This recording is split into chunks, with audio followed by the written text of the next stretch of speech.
Crime and Peter Chambers. Created by Henry Kane, transcribed and starring Dane Clark. A private investigator, duly licensed and duly sworn, Peter Chambers.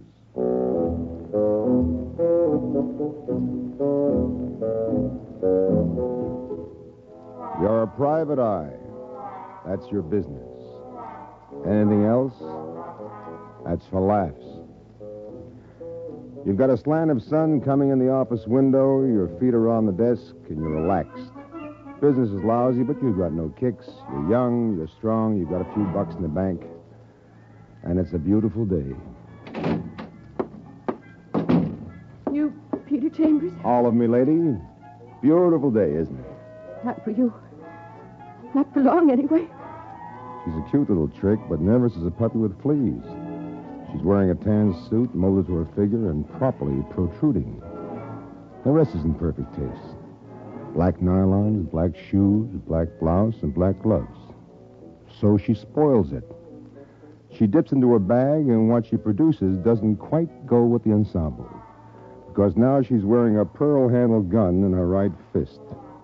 Looks like a .38, and is pointing directly at you. So you scrape back out of your chair, and you go to her. Stand back.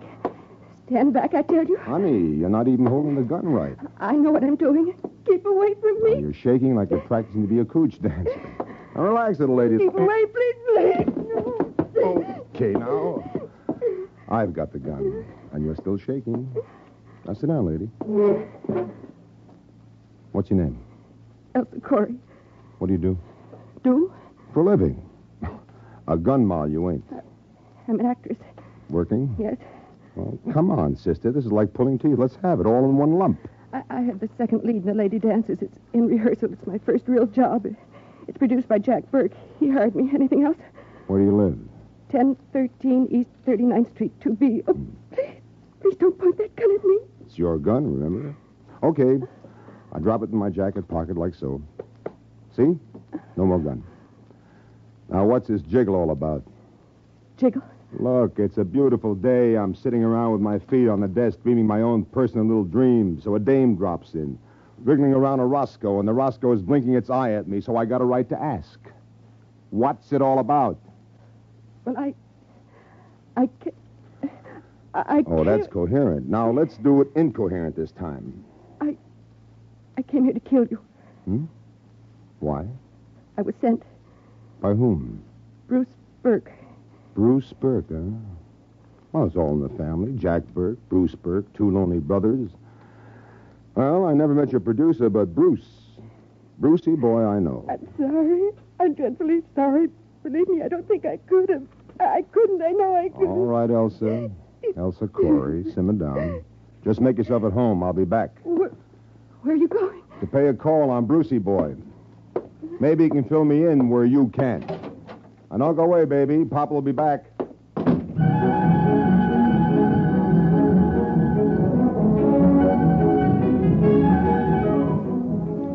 Bruce Burke. A crumb right out of the bread box. A bum with a couple of $1,000,000. A sharpshooter that owns a nightclub called The Flame. You put the light out on The Flame about a year ago, hooked him for watering his stock. So, it's a beautiful day, only for you, suddenly, it's beginning to shape up cloudy. You get to his Park Avenue address, stick your finger on the buzzer. Nobody's home. Well, you've been there before, a 12-room suite for Brucey and his missus. Plus, she's got an apartment on the side. And just for kicks, you try the knob, and very conveniently, the door's not locked. You're inside, but you don't go far. Bruce Burke is napping, face down. Only when you go to turn him over, Brucey boy's napping days are finished. The guy's stiff as a bugle, 2 bullet holes in his face, and his rigid leer is like a spiteful grin. And suddenly you feel it. Call it extrasensory perception. You know you've been yanked into a deal that you ought to get out of. Fast. You do a beeline for the door, you pull it open, and you're face to face with Detective Lieutenant Louis Parker, New York City Police, homicide. Hi, Pete. Fancy, as they say, meeting you here. Hi, Lieutenant. Same fancy goes for me. What brings you? Jingle on the phone, what they call anonymous. Oh, I see. Well, come in. Thanks for the welcome, Shamus. Hey, what do we got here? Corpse. Body used to belong to Bruce Burke. Plus, Plus what, kid? I've got a hunch, a little frame job with me in the middle. Yeah, take a look at this. A little encumbrance I'm carrying in my pocket. I handle it, you notice, by the muzzle. Pearl handle 38 revolver. Okay, what's scoop? Break it, Lieutenant. I've a vague notion you're going to find 2 shells discharged. I also have a notion that ballistics will show that the 2 bullets in this monkey came out of the gun you're holding. 2 hunks of lead missing. Figures. And my fingerprints on the handle. And my fingerprints on the doorknob. And me and Bruce Burke supposed to have a feud going. I hope you got a good story for me, kid. We've been friends a long time. And a little dame wearing gloves. I'll bet mine are the only fingerprints on that Roscoe. Better be a good story, kiddo. Salulu, Lieutenant. Lend an ear.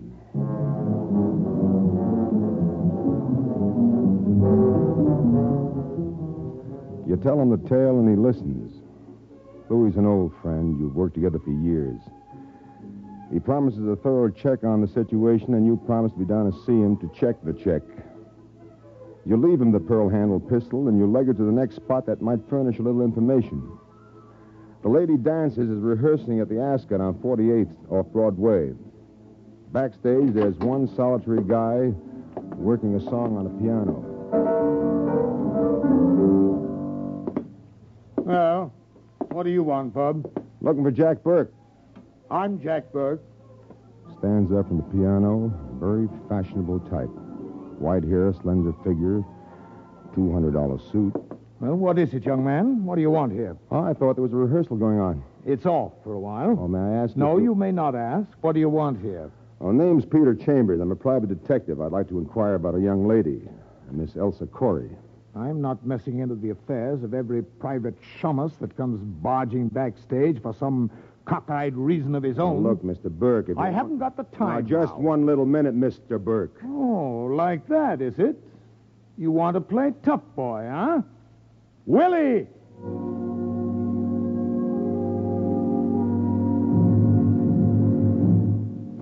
A muscle-bound monster comes ambling out of the wings. The guy's 6'4" and practically as wide as he's long. Willie's got a face that's half moron, half pig. And the part of the pig is dangling in a couple of ham-like hands. But you're not worried about Willie. You've got a large ego and a lot of confidence. And you think you can take Willie if you had the time. But right now, you don't have the time. So you turn from Willie to get back to Jack Burke. But you've underestimated Willie. Willie's not as amiable as he looks. You get a hit in the head like a stroke of paralysis. And the lights blaze and start whirling. And then there are no more lights. There's blackness. Whirling, spinning, blackness. You open your eyes and you're sitting on the sidewalk, sprawled like a drunk that forgot how to stop. You're backed against the stage door, but it's locked. You've got a bill to collect with a joker named Willie and a larger bill with his boss, Jack Burke, but you can't. Now. Thoughts joggle in your mind, and then you know where you're going. Loretta Burke is the wife of Bruce Burke, and she's got a lush little cave of her own on Central Park South. You head for it thinking about her. Loretta Burke, who managed a nightclub called The Flame. You head for her diggings, and then you're there. Hello, Mr. Chambers. To what do I owe the pleasure?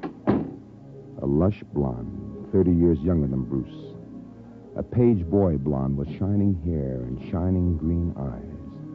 And a figure that brings it to a full stop. Loretta Burke in silver lounging pajamas. Always nice to see you, Mr. Chambers. May I offer a drink? You may. I can use it. Here you are, Mr. Chambers. Thank you. Well, you're not yourself today, are you? Gulping your drinks. Well, for a very recent widow, Mrs. Burke, you're certainly bearing up staunchly. I didn't know that you knew. Well, let's do a reverse on that, sweetie. I didn't know for sure that you knew. Look, tough boy, I don't believe in mourning. I don't wear my heart on my sleeve. No, what do you wear it? Inside, where it belongs. I'm a gal with a lousy reputation, but in my own peculiar way, I loved him. Maybe you did in your own peculiar way. Now, let's put it this way. Whoever killed him, sooner or later, is going to face up to me. Now, you got any comment, Mr. Chambers? I don't know. This started off as such a beautiful day, and me sitting around thinking about how business is lousy. Maybe you ought to get out of here and see if you can't stimulate a little. Gentle hint, Mrs. Burke? I've got a lot of things to do. I get it. Well, one question before I leave. You know a little dame by name of Elsa Corey? Never heard of her. Bye now. See you around. You bet you will.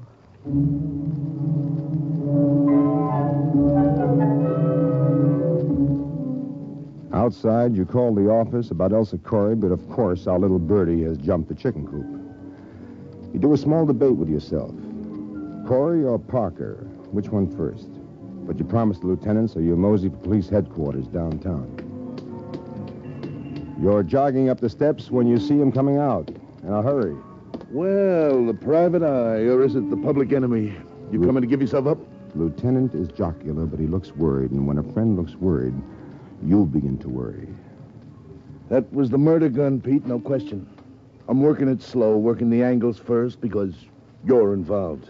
But that little Elsa Corey better be around to back up your story. Well, what else is new, Lieutenant? Jack Burke's been scouting for dough for his show. He needs money.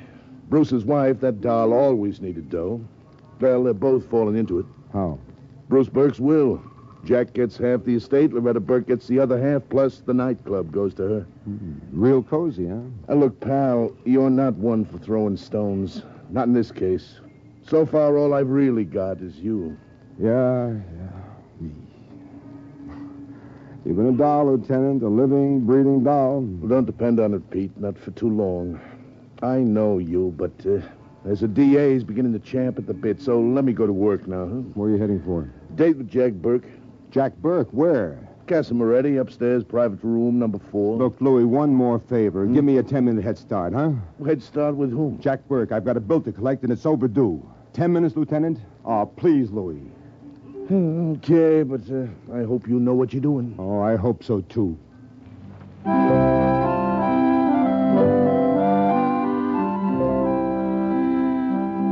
The Casa Moretti is in Greenwich Village, and it serves the longest, skinniest, most flavorsome spaghetti west of a little town called Rome, which they tell me is in Italy.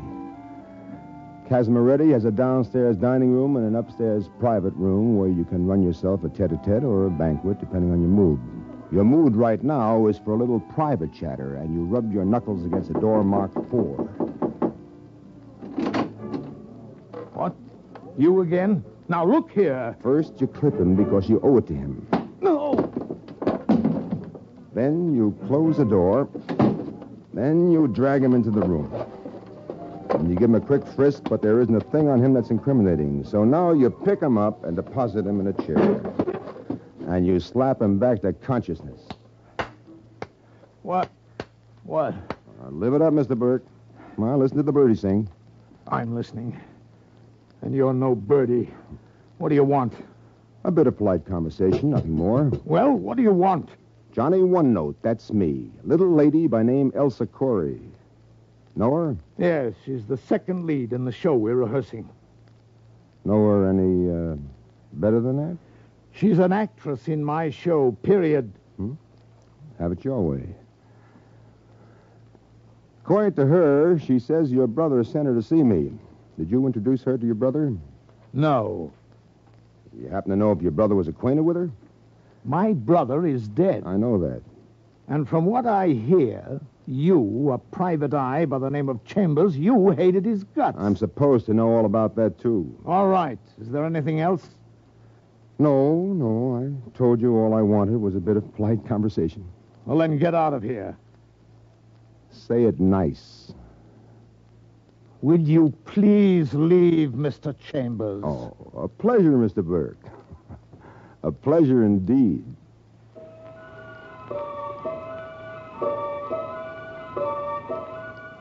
There's one stop left. You've done the merry-go-round. You've gone the full circle. Elsa Corey said 1013 East 39th Street. Turns out to be a tinderbox. Ramshackle is an ancient barn on a prairie. Young actresses don't have it too easy, and rent is a problem. You climb up to 2B and you knock on a door that's thinner than Melba toast and has about as much resistance. Nobody answers. You turn to leave, and all of a sudden, a hunch comes up and clobbers you. You shove a shoulder at the rattletrap door and you lean hard. You're inside now. Little room with the barest of trimmings. And your hunch is paid off because you're not alone. Elsa Corey sits in a chair and looks at you, but her eyes aren't blinking. Elsa Corey. Her face mottled and blue bruises on her throat. Elsa Corey strangled to death.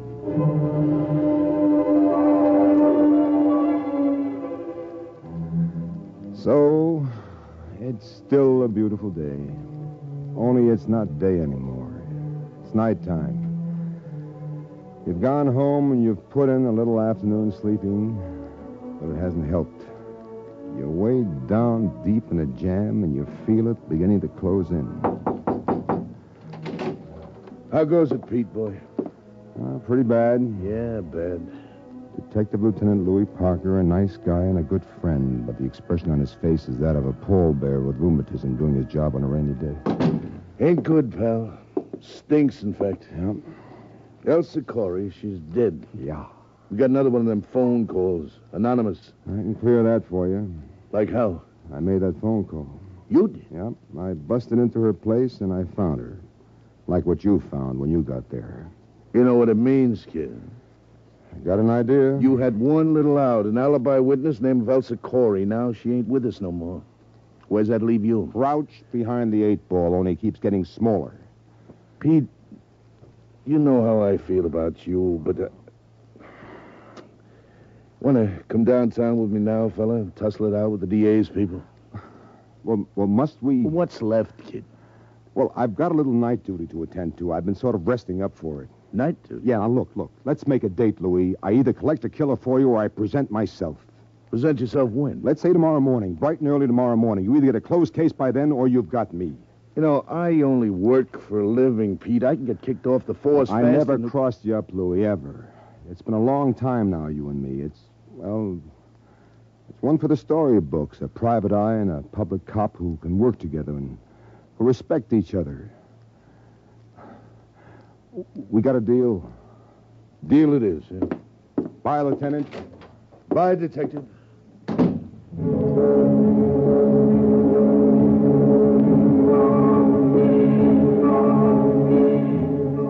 The Flame is a nightclub on the outskirts of town, and that's your next stop. And the last stop, you figure, one way or another. You get the car out of the garage, you drive up and park in their parking lot. The club is a distance off, and you crunch through gravel on your way. You see a uniformed cop a distance off, but you don't see what's right close near you. Easy does it, mister. Well, if it ain't little Willie. That's me, pal. Willie's loaded with artillery and is jammed to your ribs. Back up to that shed, mister. Double time we do it. But you're not having any. You're not turning your back on Willie. You did that once, and once is enough. So the left comes down on the gun, and the right goes to the chin. And down goes Willie with me on top of him. The gun gets kicked out of the way, and Willie absorbs a few additional raps, and then my hands are around his throat. You're choking me. That's the general idea, Willie. Let up, mister. Let up. Let up. New position, Willie. Now I'm sitting across you like you're a hassock, and my fingers are still around that bull neck of yours. And you're a little weaker, Willie. You're quite a little weaker. Talk, Willie. What do you want to know? Why did you conk me backstage at the Ascot? I got the signal from Jack. You work for him? Yeah. Okay, I think we're in rhythm now. Why did you cloak Bruce Burke? I didn't. Oh, you need a little more pressure on your throat. Is that it? No, I had nothing to do with Bruce. Okay. Elsa Corey. Talk it up good now, Willie. Well, okay. I went there. 39th Street. Jack sent me. I did a job on her like Jack told me to do.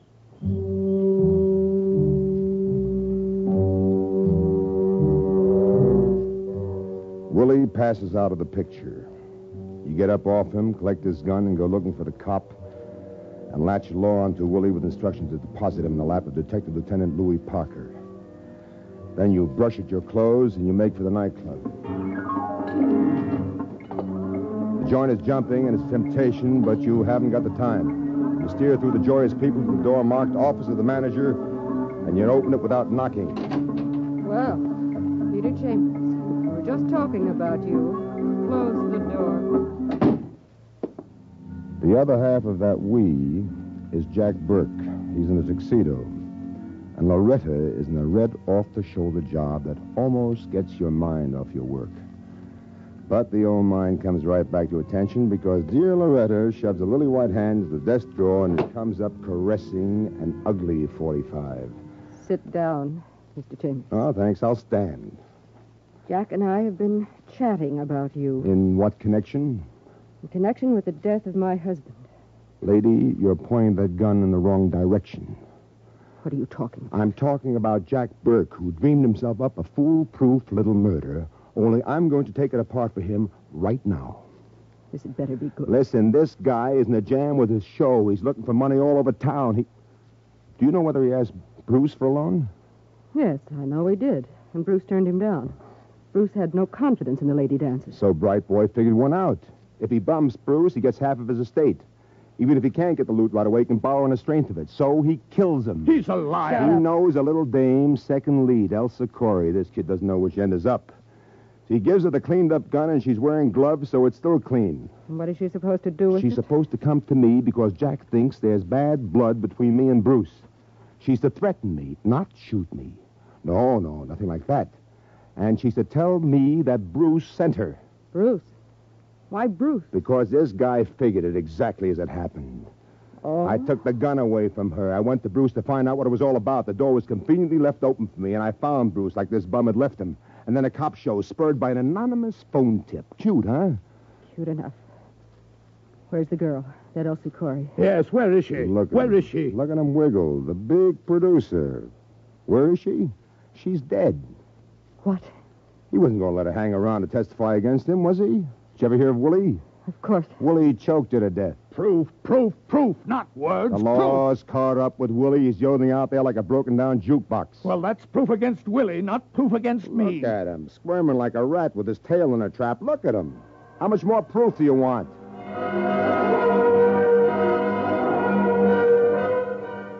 The lady looks.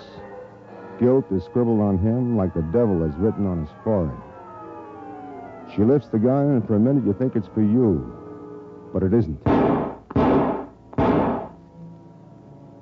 There isn't much left to look at when you get to him. And all of it is very dead. All right. It's over, and it's done with. Mind if I sit down for just a couple of minutes? Sit. It was a beautiful day before it shaped up cloudy.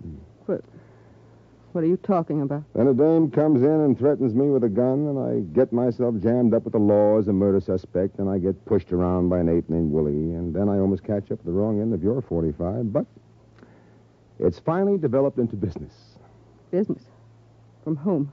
You. Me? Next stop for you is a pokey. Maybe with a good lawyer, who knows? It turns out justifiable homicide. That's business for a lawyer, not for you. True enough, but a lawyer's got to have facts.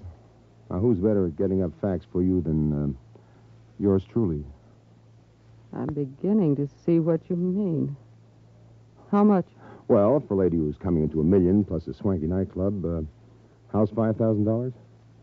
You talked yourself into a client, Mr. Chambers. You're hired. Thank you, ma'am. Thanks a bunch.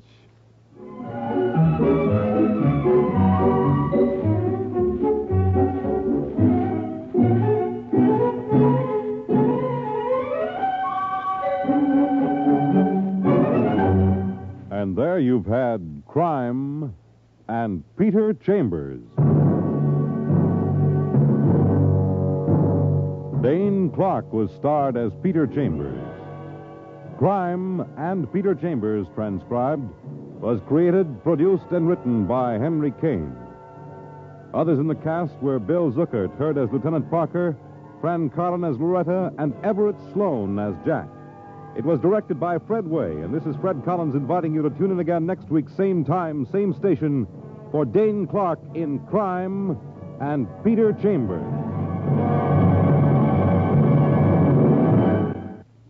Visit with Fibber McGee and Molly tonight on the NBC Radio Network.